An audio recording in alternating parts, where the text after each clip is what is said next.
Hello everyone, so welcome to this last video, last video on the free practice questions for the step 3 CCS cases. So if you haven't seen the previous videos, go see them. You can see how we progressed question to question, and there's also an introductory video explaining how the step 3 CCS works. So this is how we'll get to these practice questions. So first go to your navigator and write down on it step 3 practice questions. That will take you to this place where it says usmle.org. Click on that. Then go here where it says prepare for your exam, step 3 materials, and go down to sample test questions, and then scroll down to step 3 interactive testing experience. So this was our introductory video. This was the CCS case 1, 2, 3, 4, 5, and today we're doing question number 6. So without further ado, let's do this case, and this might work for you if you're commuting or you're washing dishes. I would recommend you trying to undertake this question before seeing this video so you can practice it, and then you can review and see what I did, if I did it correctly, if you did it differently. Please let me know in the comment section below, and that's the idea, that we all learn from this. So let's start it off. So we have we already know we have 10 minutes. So this case is shorter. The previous cases have been 20 minutes. We have to work faster on this one. I won't be able to talk that much. I'll try to talk faster. Okay. Oh, time is already running. So let's start the case. Okay, so first window is the chief complaint. And chief complaint says 25-year-old pregnant woman brought to the ED by her husband because she had a seizure and loss of consciousness. She is now conscious but appears confused. Second window is vital signs: a febrile, tachycardic, bounding pulses, normal respiratory rate, very, very hypertensive, and normal BMI. Okay, so we have pregnant, seizures, and very hypertensive. History of presenting illness: 38 weeks, to the ED department. She had a seizure 10 minutes ago for 10 minutes. Gravida 1. Let's see any important thing right here: uncomplicated pregnancy. And she had a headache for the past 3 days. Her feet appear swollen. All this is talking about preeclampsia, and we're faced with severe features. Nothing special in past medical history. Nothing special for this case for family history. Nothing special for social history. Doesn't smoke, drink alcohol, no other medications. Okay, and review of symptoms. Yeah, nothing special. Okay, and that's it. So now we have to act. First thing I'll give her, we have a severe preeclampsia, or eclampsia. Actually, that's eclampsia. So magnesium sulfate IV, CBC, CMP, a complete metabolic panel, a PT, PTT, INR, a group, and RH. Not oxygen, IV fluids, maybe IV access. So let's confirm these orders. Magnesium sulfate, IV, one-time bolus, okay. CBC with differential, okay. CMP, yeah, okay. PT, yes. PTT, yes. INR, this is wasting my time a little, okay.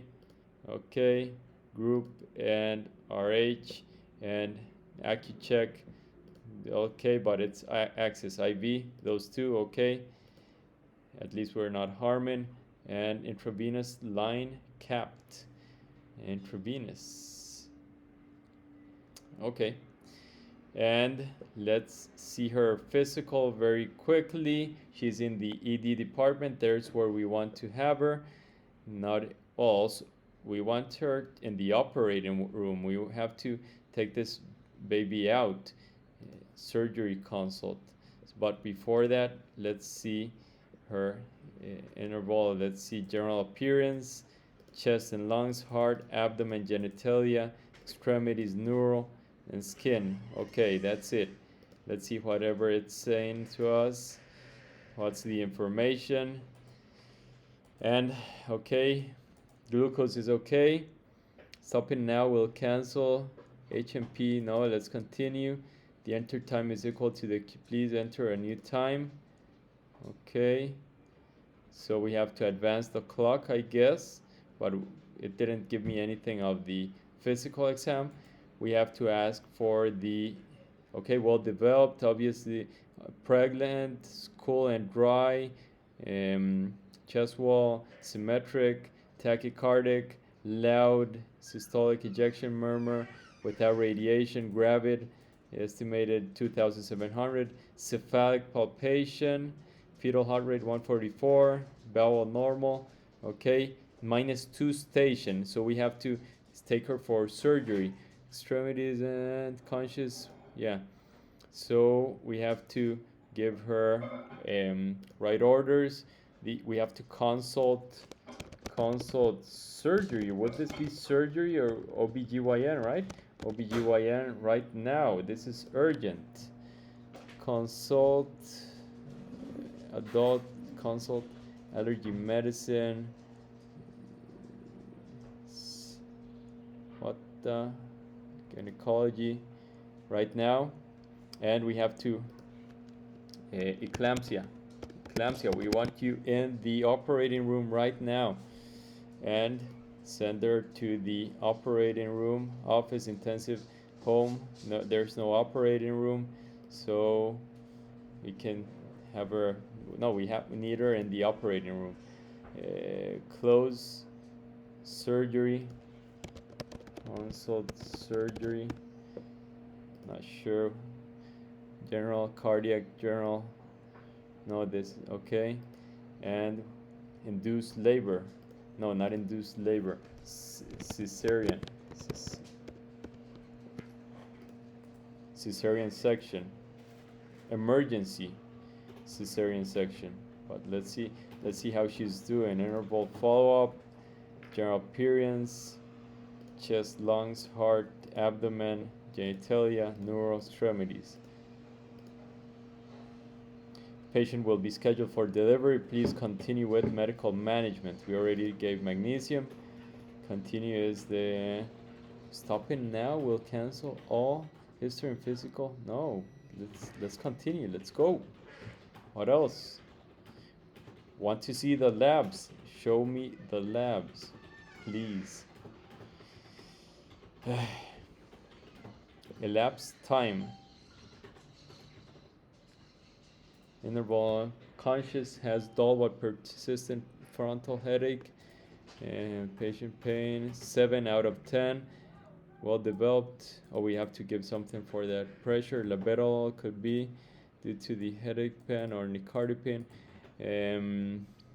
Diaphragm loud as 4, border without rubs, central gravid frontal.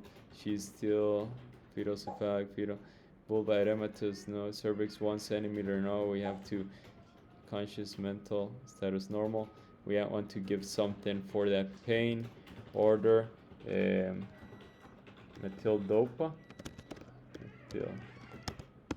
Let's see if this hydralazine.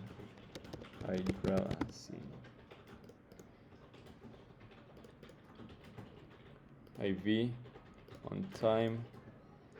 And I want to also, we already have that, magnesium sulfate for the pain, a little bit of not tramadol, ketorolac, and epidural.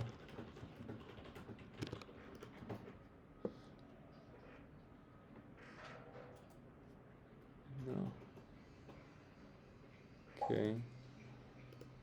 Analgesia. Let's see what happens with that. No. for a little bit of fentanyl, morphine. She's in pain. Morphine, it's okay. Let's see what happens. Morphine sulfate, IV. Okay, one time. Okay. What else? Right orders. We can't cancel on anything yet. We have to have her there. We didn't see the lab reports. Never ever. What happened with the other lab reports? I asked for different lab reports. I remember asking for the CMP. I remember asking for, but it didn't do anything. So, don't want imaging, treatment record, magnesium sulfate, and I also gave hydralazine. Other tests, strange, it's not appearing here. And every vital signs every hour.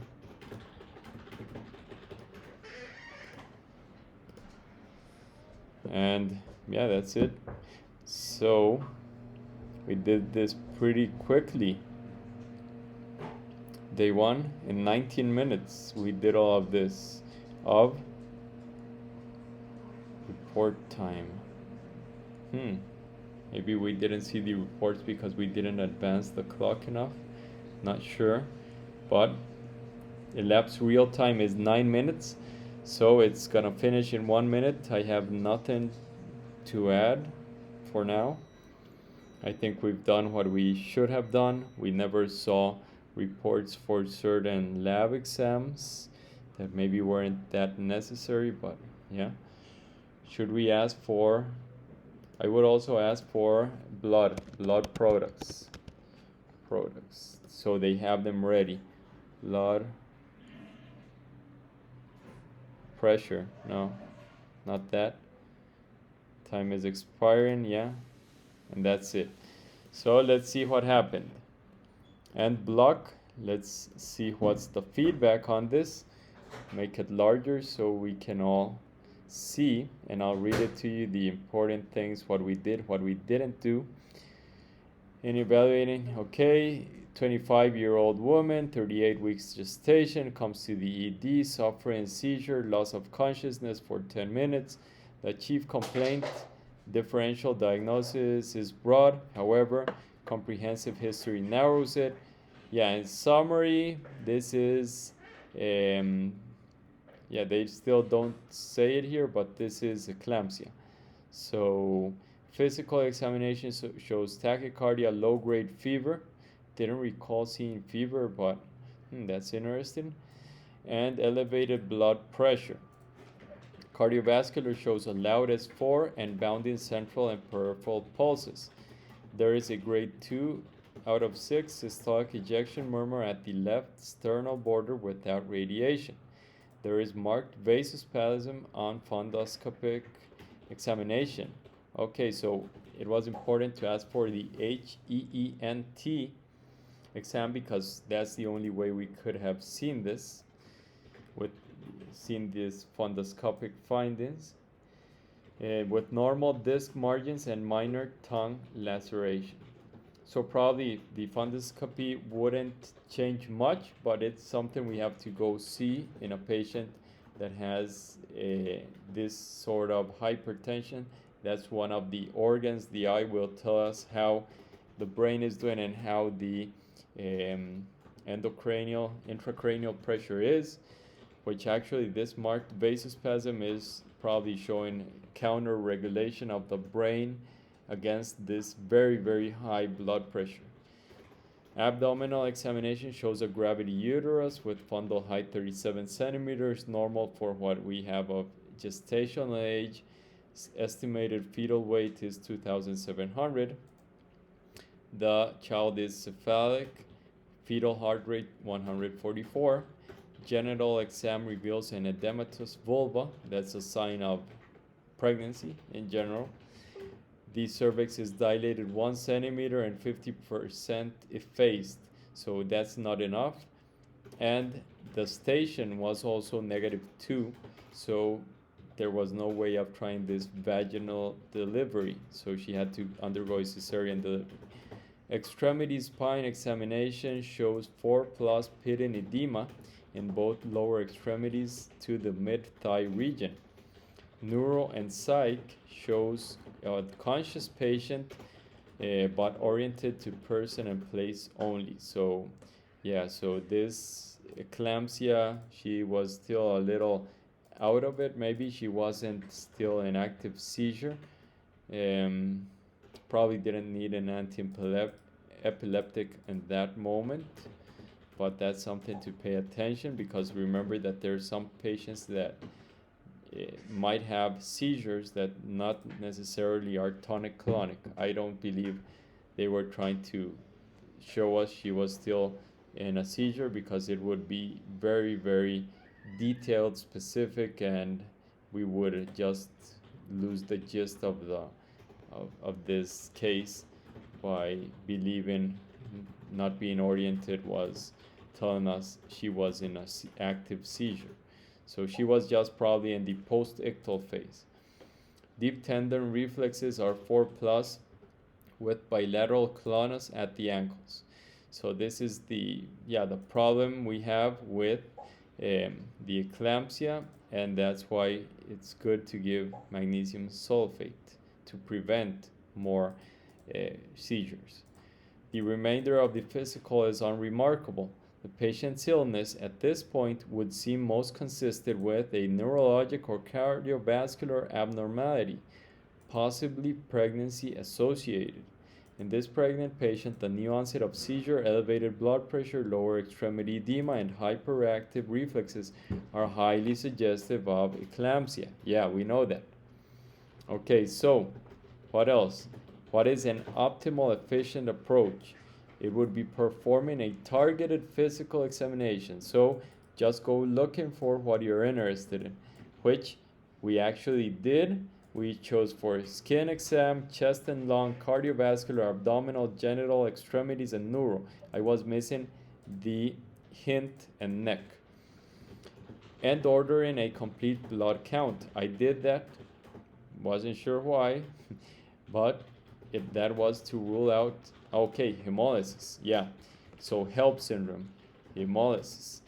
So yeah, in general, you can ask for a CBC. There's no problem with that, and it won't deduct points, so always ask for it. I did, but I never saw it reflected in the lab work we asked for. So that was strange.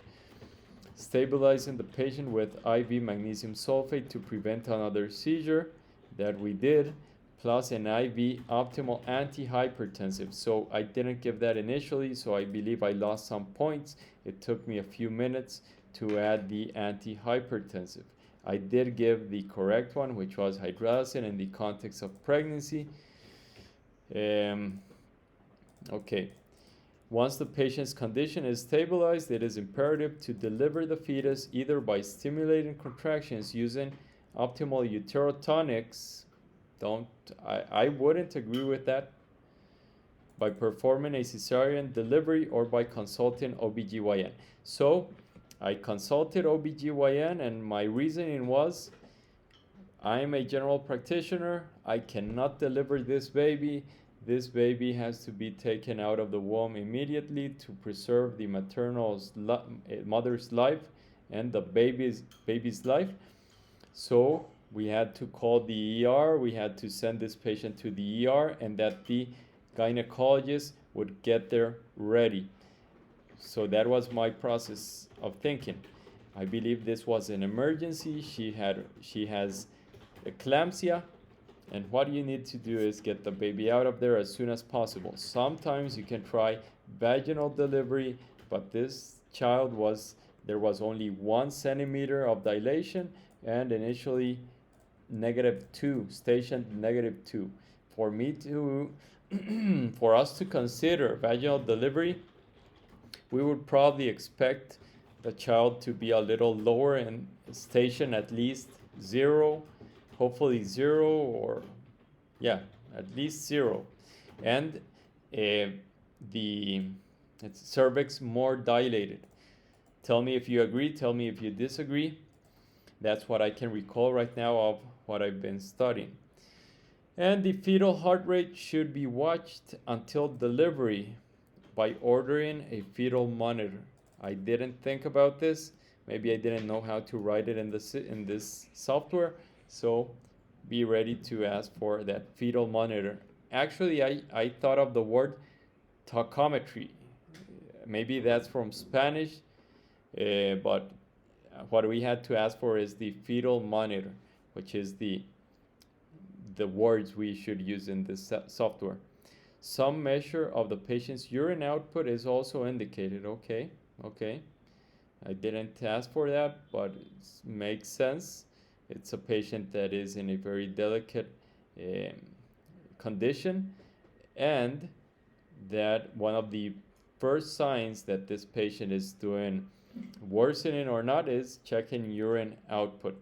So yeah, I agree, just didn't think about asking for it, didn't know we could send it, and also was struggling with time. We only had 10 minutes, as you could see. The diagnostic workup should also include, I didn't ask the urine for the urinalysis and blood test for, okay, I didn't ask for urinalysis at all. I did ask for serum creatinine, blood urea nitrogen, although they didn't reflect there. Also asked for electrolytes, liver enzymes, that was in the complete metabolic panel profile. Also asked for platelets to diagnose HELLP syndrome. Okay. In this acute presentation, timing is critically important. Yeah, the patient was definitely, we could say, unstable. It was something we had to act fast. Let's see of examples of additional tests that could be ordered but wouldn't change, wouldn't be positive or negative. So I asked for this one, didn't ask for any of these other tests. Okay, now let's see suboptimal management. So ordering peripheral blood smear, no, didn't ask for that. Didn't send the anti-epileptics, as I mentioned, it wasn't necessary. You don't give anti-epileptics for prophylaxis in this scenario, right? And let's see, benzodiazepine instead of magnesium sulfate. Now, other antihypertensives other than IV hydrazine, and this day will end in less than 5 minutes. Yeah, please let me read this at least. Poor management, what would that be? Failure to order neuro or psych, failure to administer antihypertensive, failure to monitor the fetus or mother, so I failed to monitor the fetus, and administering suboptimal seizure medication, so I failed on one here. Examples of invasive and non-invasive actions that might actually be unnecessary discomfort or risk. So yeah, I didn't ask for any of these, no indications for these whatsoever. Basically, this is saying you are making iatrogenia or malpraxis if you know that dilation and curettage doesn't work after week 12 of approximately first trimester of pregnancy. You have, for week 37, 38, you have a fully formed baby. You can't just try to dilate and curettage. So if you know it, it's malpraxis. If you don't know it, it's ignorance, also known as iatrogenia. So that's it for this case. Let me know what you thought, and see you in the next one. So I'll be recording probably another CCS case from another place, but we have already concluded this mini series on all the practice CCS questions for free in usmle.org.